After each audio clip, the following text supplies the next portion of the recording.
She only grabbed the wrong phone while rushing to work. But one unexpected call from her husband's sister uncovered a secret that put innocent children in danger and shattered everything she thought she knew about her family. Watch until the end because every clue changes the story. If you enjoy gripping revenge stories with shocking twists, don't forget to like, subscribe, and turn on notifications for Panda Revenge. The morning I accidentally took my husband's phone instead of mine should have been forgettable. Instead, it became the day that quietly divided my life into two parts. Everything before that train ride and everything after. My name is Marta Velton. I am 34 years old, and I work as a financial compliance officer for a private investment company in downtown Brookhaven. My job has trained me to notice inconsistencies that most people overlook. Missing numbers, unusual transactions, altered dates. I have spent years believing that every mystery can eventually be solved if someone is patient enough to examine the details. That belief had always helped me at work. I never imagined I would need it inside my own family. My husband, Owen, and I had been married for 6 years. We weren't the kind of couple who posted perfect vacation photos every weekend or celebrated every anniversary online. Our relationship was quieter than that. We shared responsibilities, respected each other's careers, and rarely argued over anything more serious than whose turn it was to cook dinner or buy groceries. Owen was close to his younger sister, Celine Ashcroft. Everyone admired Celine. She directed a large children's charity that regularly appeared in local newspapers. Businesses donated to her organization. Politicians invited her to public events. Parents praised her kindness. Whenever her name appeared on television, people described her as someone who had dedicated her entire life to helping vulnerable children. Even I admired her. At least I did back then. Tuesday mornings were always chaotic in our apartment. That day was no different. Rain hammered against the windows before sunrise. My alarm somehow failed to ring, and I woke up nearly 40 minutes later than planned. Owen was already awake, rushing through his own morning routine while I hurried between the bedroom and kitchen trying to salvage what remained of the schedule. "I'll make coffee," Owen called from the hallway. "I don't have time," I answered while searching for my laptop charger. "You always have time for coffee." "Not today." I stuffed documents into my work bag, grabbed my umbrella, slipped on my shoes, and reached toward the small table beside our front door where both of our phones were charging. They had identical black protective cases. Neither of us had bothered to personalize them. Without even looking at the screen, I picked one up, slid it into my handbag, kissed Owen goodbye, and ran downstairs. Outside, the rain had become heavier. Cars crawled through traffic while commuters hurried toward the station with umbrellas tilted against the wind. By the time I reached the platform, my coat sleeves were already damp. The 7:15 train arrived only moments later. I found an empty seat beside the window and finally allowed myself to breathe. The city slowly rolled past as droplets raced down the glass. Industrial buildings gave way to apartment complexes, then office towers waiting beyond the river. Around me, passengers buried themselves in newspapers, laptops, or headphones. Nobody looked at anyone else. I reached into my handbag, intending to answer several work emails before arriving at the office. The phone unlocked with Face ID. It failed. I frowned. That was unusual. I entered the passcode I always used. Incorrect. For a second, I simply stared at the screen. Then realization settled over me. I hadn't brought my phone. I had taken Owen's. I sighed quietly. He would probably discover my phone sitting on the kitchen counter and realize what had happened. It wasn't a disaster. We could exchange them after work. I placed the phone back into my bag. A few minutes later, it vibrated. The screen lit up. Incoming call. Celine. I hesitated. Normally, I never answered someone else's phone, even if that person was my husband. It felt intrusive.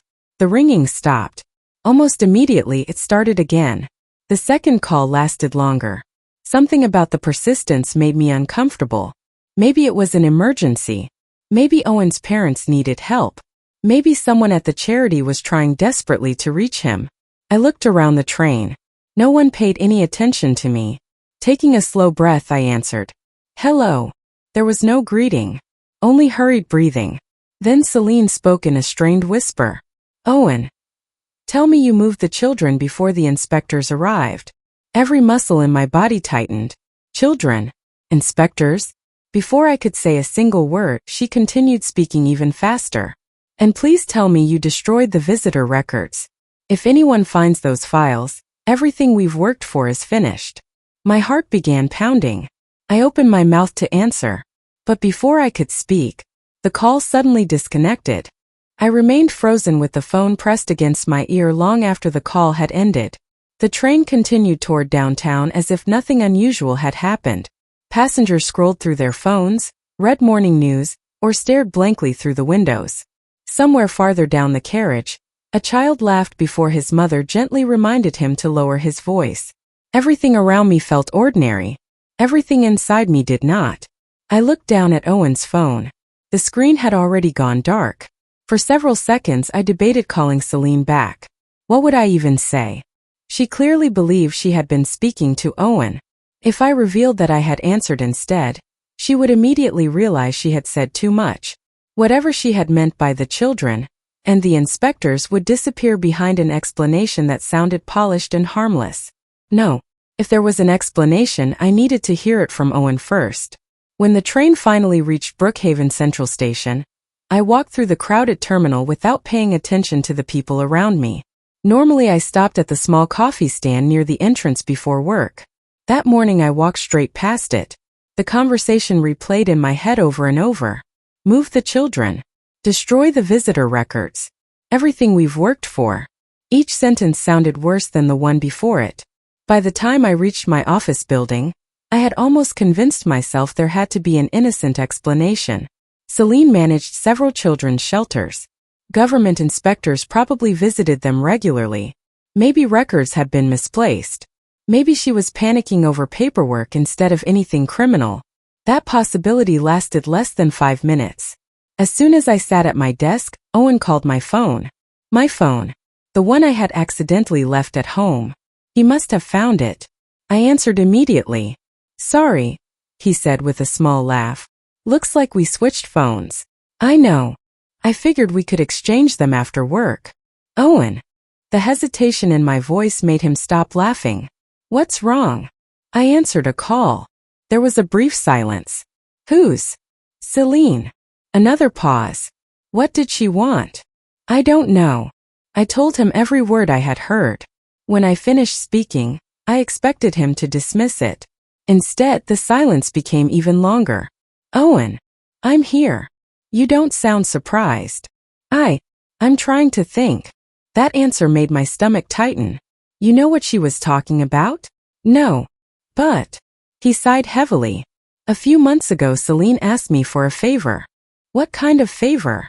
She said her charity's computer system had been hit by malware. She was afraid important records might disappear before they could recover everything. So, she asked me to store an encrypted backup drive at my office until their new servers were ready. I frowned. You never mentioned that. It didn't seem important. Where is it now? In my desk drawer. What exactly is on it? I honestly don't know. You never looked? It was password protected.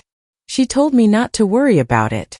I leaned back in my chair trying to process everything.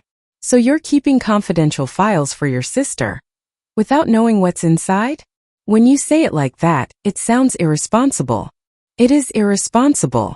He didn't argue. For the first time since we had met, Owen sounded genuinely uncertain about something involving his sister. I'll bring the drive home tonight, he finally said. And then, we'll look at it together. You said it's encrypted. I know someone in our IT department who can help recover access if necessary. I looked across my office. Employees chatted about meetings. Printers hummed. Someone laughed near the break room. No one had any idea that my ordinary Tuesday had become anything but ordinary. Around noon my manager stopped by my desk. Marta, are you joining us for lunch?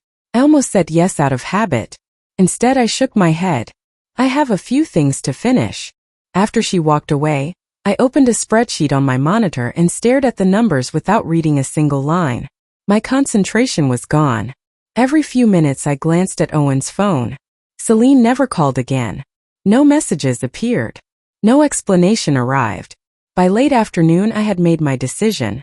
I wasn't going to accuse anyone. Not Owen. Not Celine. But I was no longer willing to assume that everything was fine simply because everyone else believed it was. That evening when I left the office, I wasn't thinking about dinner or tomorrow's meetings. I was thinking about one small encrypted drive waiting inside my husband's desk. Somehow, I felt certain that whatever was stored on it would answer far more questions than either of us was prepared to ask. The drive was smaller than I expected. When Owen placed it on our dining table that evening, it looked like any ordinary black USB device someone might use to carry work documents. If I had found it lying on the floor, I would have walked past without giving it a second thought. Instead, both of us stared at it as though it might answer every question that had followed me home from the train. "I still think there could be a simple explanation," Owen said quietly. "I hope you're right." Neither of us sounded convinced.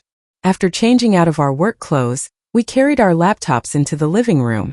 Rain continued tapping against the windows while the apartment settled into its usual evening silence. Normally we would have eaten dinner by then, but neither of us mentioned food. Owen plugged the encrypted drive into his laptop. A password prompt appeared immediately. He tried the only password Celine had ever shared with him for family matters. Incorrect. He tried another variation. Incorrect again. "I expected that," he muttered. He called his colleague, Nathan, from the company's IT department. Nathan had helped recover corrupted business files before and understood encryption better than either of us. Without revealing who owned the drive, Owen simply explained that he had forgotten the password to an archived backup. Nathan talked him through several recovery options over a video call. Nearly 40 minutes passed before one method finally worked. The password itself had not been cracked. Instead, the system located an automatically stored recovery key, hidden inside the backup software. The folders slowly appeared on the screen. Neither of us spoke. There were dozens of directories, financial reports, shelter operations, volunteer records, medical files, transportation. At first glance, everything looked perfectly ordinary. "Maybe that's all this is," Owen said, sounding relieved. I clicked on the transportation folder. Inside were spreadsheets listing dates, vehicle numbers, destination addresses, and passenger counts. Most entries referred to children being transferred between different shelters. Again, nothing seemed unusual. Until I noticed something. "Look at this." Owen leaned closer. The same names appeared repeatedly. Children supposedly transferred 3, 4, even 5 times within only a few weeks. Would shelters normally move children this often? I asked. "I don't know." I opened another file. This one contained scanned medical forms. Several birth dates didn't match the transportation records. One child appeared to become 2 years younger between documents. Another had different surnames depending on which file I opened. "That's impossible," I whispered. Owen rubbed his forehead. "Maybe they corrected mistakes." "Over and over?" He didn't answer. The deeper we searched, the stranger everything became. Some documents listed inspection schedules. Others contained handwritten notes. One sentence caught my attention immediately. "Ensure Site B occupancy remains below inspection threshold." "What does that mean?" I asked. Owen slowly shook his head. "I've never seen anything like this." Another document referred to moving children 48 hours before government visits, then moving them back afterward. That wasn't normal administration. That was planning. I opened the financial folder next. Rows of donations filled the screen. Large corporations, private foundations, community fundraising events. Everything appeared legitimate until I reached a group of payments labeled humanitarian relocation grants.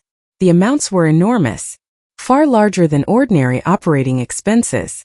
Yet none of them matched public financial reports from Celine's charity website. "These aren't disclosed anywhere," I said. "You checked." I review nonprofit financial statements all the time for compliance work. My pulse quickened. There should be reporting records. There aren't. I've never seen grants this size disappear. Owen leaned back on the couch. "I don't understand." Neither did I. Then another folder appeared. Visitors. Unlike the others, this one required an additional password. We tried opening it. Access denied. Again. Access denied. Owen looked exhausted. "Maybe we should stop." I turned toward him. "After everything we've already found?" He remained silent. At that exact moment, someone knocked on our apartment door. 3 slow, deliberate knocks. Not the hurried rhythm of a delivery driver. Not the cheerful knock of a neighbor. We exchanged nervous looks. Neither of us had invited anyone over. "It's almost 9, Owen said. "I know." The knocking came again. This time a calm woman's voice followed. "Mr. and Mrs. Velton?" Neither of us answered. "My name is Dr. Iris Westcott." Silence filled the apartment. Then she spoke one sentence that made every hair on my arm stand up. "I believe you're looking at files that were never supposed to leave Celine Ashcroft's control." Owen's face turned pale. I slowly closed the laptop. Whoever stood outside our door somehow knew exactly what we had been doing. And she knew Celine's name. Neither Owen nor I moved for several long seconds. The apartment was completely silent except for the steady rain outside and the faint hum of Owen's laptop. The woman remained outside our front door. She didn't knock again. She simply waited. Owen lowered his voice. "Do you know her?" I shook my head. "No. What if she's connected to Celine? Then she already knows we're here." That was enough to make a decision. Owen walked toward the door but kept the security chain fastened before opening it a few inches. Standing in the hallway was a woman in her late 60s with neatly tied silver hair and a navy raincoat. She carried no umbrella despite the weather, only a leather folder tucked beneath one arm. She looked directly at me instead of Owen. "You must be Marta Velton." "I am. My name is Dr. Iris Westcott." She reached slowly into her coat pocket. Both of us tensed. Instead of a weapon or a phone, she produced an identification card from Brookhaven Children's Medical Center. "I retired 3 years ago," she explained. "Pediatrics." Owen kept the chain locked. "How do you know our names?" "Because I have spent years trying to find someone who unknowingly held evidence against Celine Ashcroft." The hallway suddenly felt colder. "What are you talking about?" Owen asked. "I would rather explain inside." "No." She nodded as though she had expected that answer. "Fair enough." She opened the leather folder and carefully slid several photographs through the narrow gap beneath the security chain. "Pick them up." The first showed Dr. Iris standing beside a group of smiling children outside one of Celine's shelters. The second showed the same building 6 years earlier. The third stopped me cold. Several faces had been circled with blue ink.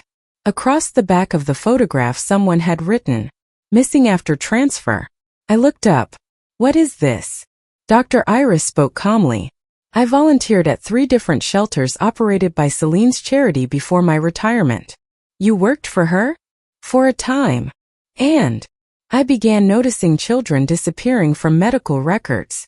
Owen frowned. "What do you mean disappearing?" "A child would receive treatment 1 week. The following week staff claimed the child had been transferred."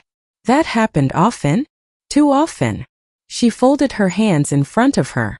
"I requested transfer documentation. They always had paperwork." "So everything was legal? On paper?"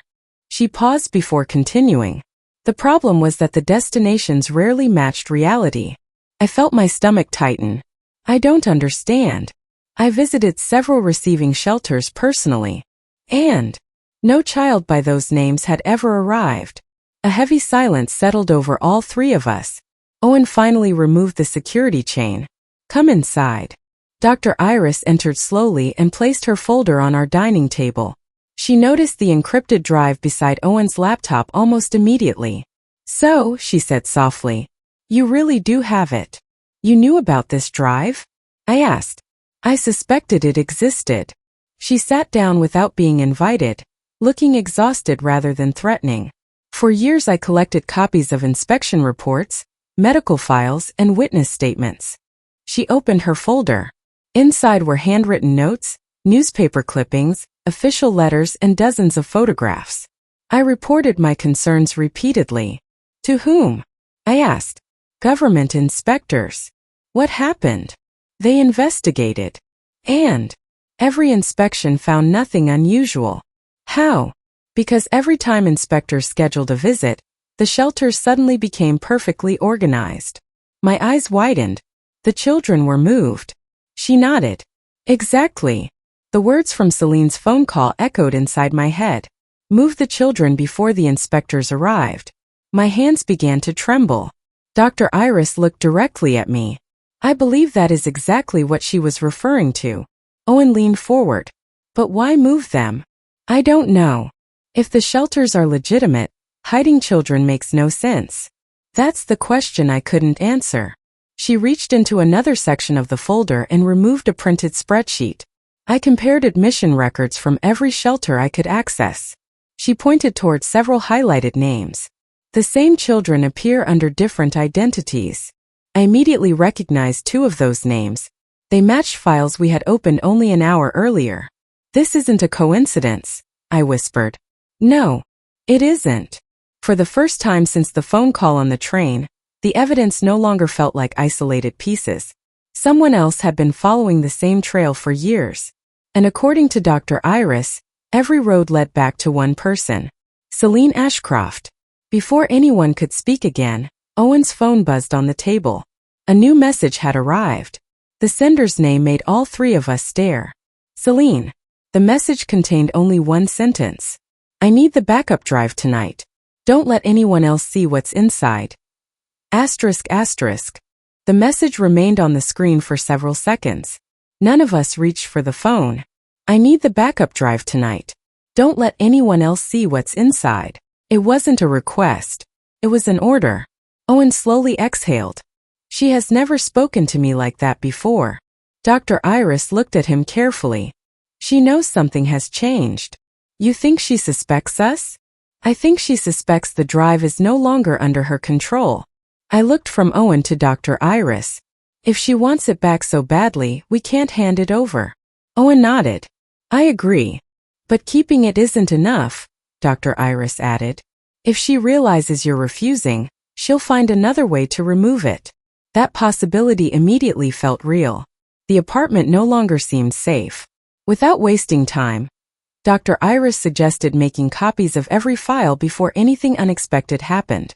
Owen connected an external hard drive, while I began organizing the folders. The copying process took nearly an hour. During that time, Celine called 3 times. None of us answered. Then another message arrived. Please don't make this difficult. No explanation. No greeting. Only those 5 words. When the backup finally finished copying, Dr. Iris surprised us. I'll take 1 copy. Owen looked uncertain. Wouldn't that put you in danger? She smiled faintly. I've been in danger for years. At least now there's evidence that can survive if one of us loses it. I understood exactly what she meant. 1 copy remained with us. Another went into Dr. Iris's leather bag. A third was uploaded into an encrypted cloud account that Owen created that evening. For the first time since this nightmare had begun, the information existed in more than one place. Even if someone destroyed the original drive, the truth would remain. The following morning, life appeared strangely normal. I went to work. Owen went to his office. Neither of us mentioned the investigation to anyone. Around 10 o'clock, my manager called me into the conference room. 2 unfamiliar people were waiting inside. One introduced himself as an internal security officer. The other represented human resources. My heartbeat quickened. Mrs. Velton, the security officer began, we received a complaint this morning. A complaint. Someone alleges that you illegally accessed confidential nonprofit records belonging to a children's charity. I stared at him. What? They claim you intend to leak private information unless payment is made. For a moment I couldn't even speak. That's absurd. Do you know anyone associated with the Ashcroft Children's Foundation? My stomach dropped. Celine. She had moved first. I explained everything I could without revealing the encrypted files. Fortunately, my employer knew my professional reputation. After reviewing my work devices, they found no evidence supporting the accusation. Still, the rumor spread quickly through the building. Co-workers began whispering. People who normally greeted me looked away. By lunchtime, several local news websites had published short articles claiming an anonymous employee had stolen sensitive charity information. My name wasn't printed. Not yet. But it was obvious where the story was heading. That evening I met Owen outside his office. His expression told me something had happened before he even spoke. My desk was searched. What? The drawer where I kept the original drive had been forced open. Was it gone? He nodded once. The original disappeared. A chill ran through me.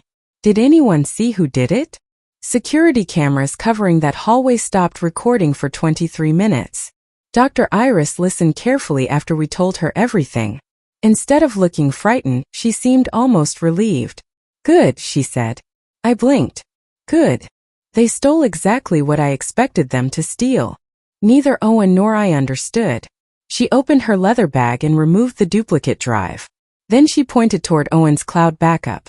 And another copy still exists online. She folded her arms. Whoever took the original believes they've erased the evidence. They haven't. For the first time, I realized Celine had made a serious mistake. She believed the drive was the only threat. She had no idea the evidence now existed in multiple places. More importantly, she had revealed something else. She was desperate. Desperate people make careless decisions. And somewhere inside all those hidden records, I was certain the final piece of the truth was still waiting to be discovered. After the theft of the original drive, everything moved faster than any of us expected. Celine had assumed she had eliminated the only copy of the evidence. She was wrong. The duplicate drive remained with Dr. Iris, and Owen's encrypted cloud backup ensured that every file could be recovered if anything happened to the physical copies. For the first time since answering that phone call on the train, I felt that we were no longer reacting to Celine's moves. We were finally one step ahead. The next question was simple. How could we prove that the documents were authentic? Financial records and internal reports could always be dismissed as fabricated. If the case depended only on digital files, Celine's lawyers would argue that someone had altered them. We needed independent evidence. Dr. Iris already had an idea.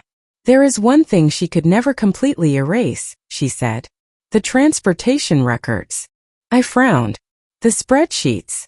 She shook her head. Not the spreadsheets. The vehicles themselves. She explained that Celine's charity did not own its transportation fleet. The vans used to move children between shelters had been leased from a private logistics company. Every vehicle contained GPS equipment that automatically recorded routes, mileage, and maintenance history. Those records were stored by the leasing company, not by the charity. If the files on Owen's drive were genuine, the GPS logs would match every suspicious transfer. 2 days later, investigators quietly obtained those records. The results were even worse than I had imagined. Vehicles listed as delivering supplies had repeatedly traveled between shelters late at night. Some trips lasted only 30 minutes. Others crossed county lines without any official transfer paperwork. Every unusual journey matched dates found inside Celine's encrypted files. The pattern was impossible to ignore. Investigators then interviewed former drivers employed by the transportation company. Most claimed they knew nothing. One man did. His name was Victor Hale. He had resigned nearly a year earlier after refusing to continue certain assignments. During questioning, he finally admitted the truth. Whenever government inspections were scheduled, he received last-minute instructions to move groups of children from one shelter to another. The paperwork was always prepared in advance. He was told the transfers were temporary because some facilities needed emergency repairs or staff shortages had reduced available beds. At first, he believed those explanations. Later, he realized the same children kept appearing under different names. When he questioned his supervisor, he was warned to remain silent if he wanted to keep his job. He quit instead. His testimony connected every piece of evidence. The duplicate identities, the hidden financial transfers, the inspection schedules, the GPS routes. Nothing stood alone anymore. A judge approved search warrants within days. Authorities searched multiple properties connected to Celine's charity. Computers, paper files, financial accounts, and communication records were seized. Then came the moment no one expected. Celine was attending a televised fundraising gala when investigators entered the ballroom. Guests turned in confusion as officers approached her table. Television cameras continued broadcasting live. Across the room, conversations stopped. Celine smiled at first, apparently believing there had been some mistake. The smile disappeared when investigators informed her she was under arrest. She looked around the ballroom as if expecting someone to rescue her. No one did. Over the following months, The investigation expanded far beyond one organization.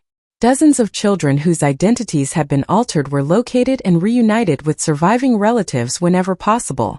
Several officials who had approved fraudulent documentation also faced criminal charges. Celine lost every professional title she had spent years collecting. Her charity was dissolved. Awards were revoked. Properties purchased through illegal funds were seized to compensate victims and support the affected children. As for Owen, investigators confirmed that he had unknowingly stored the encrypted backup without participating in the crimes. The guilt he carried remained, but legally he had done nothing wrong. Life eventually became quieter again. Sometimes I still think about that rainy Tuesday morning. If I had checked the phone before leaving home, if I had ignored Celine's call, if I had convinced myself it was none of my business, an entire criminal operation might have continued unnoticed. One ordinary mistake exposed an extraordinary lie, and it reminded me that truth often appears without warning. Sometimes all it takes is answering the wrong phone. Thank you for reading this story. If you enjoyed the twists and stayed with Marta until the very end, don't forget to leave a comment with the moment that surprised you the most, and subscribe to Panda Revenge for more original stories filled with mystery, betrayal, justice, and unforgettable endings.